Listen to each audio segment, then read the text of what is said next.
ہما ہم، ہا ہما ہننا، کا کما کم، کی کما کننا، یا اور نا۔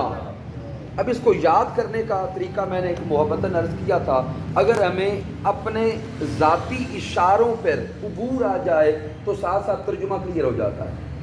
یعنی غائب، حاضر، مذکر، مؤنث اور متکلم، پوری کی پوری گردان میں یہ سب کچھ آتا ہے۔ پہلے جو صیغے آتے ہیں کسی بھی گردان کے اندر وہ غائب کے آتے ہیں، اور اس میں پہلے 3 صیغے جو ہوتے ہیں وہ مذکر غائب، دوسرے نیچے والی لائن میں جو 3 صیغے ہوتے ہیں وہ مؤنث غائب، پھر اس سے نیچے والی تیسری لائن جو بنتی ہے وہ مذکر حاضر، اور چوتھی لائن جو بنتی ہے وہ مؤنث حاضر، پھر سب سے نیچے جو 2 صیغے آتے ہیں وہ متکلم کے لیے واحد متکلم اور جمع متکلم۔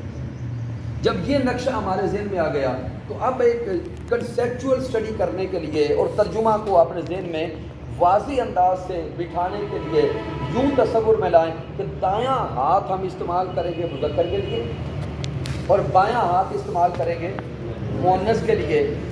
غائب کے لیے اشارے دور کے ہوں گے، غائب ہے، حاضر کے لیے اشارے سامنے کے ہوں گے، اور متکلم کے لیے اشارے اپنی طرف ہوں گے۔ تو اب جو پہلے 3 صیغے ہیں وہ مذکر غائب کے ہیں، تو ہمارا دایاں ہاتھ استعمال ہوگا اور ادھر دائیں طرف دور کی طرف ہوگا۔ تو اب یہاں دیکھیں، ہو 1 انگلی، 1 مذکر، ہما 2، ہم سب۔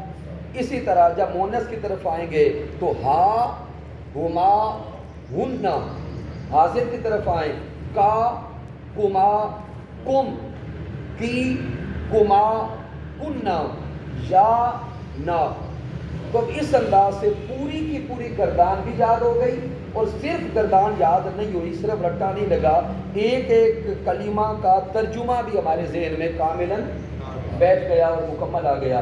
اس انداز سے جب آپ گردانوں کی طرف جائیں گے، فعلا، فعلا، فعلو، فعلت، فعلتا، فعلنا، فعلتا، فعلتما، فعلتم، فعلتی، فعلتما، فعلتنا، فعلتو، فعلنا۔ تو پوری کی پوری گردان ترجمہ ہمارے ذہن میں ساتھ ساتھ چل رہا ہوتا ہے۔ تو یہاں پر جو ہمارا سبق ہے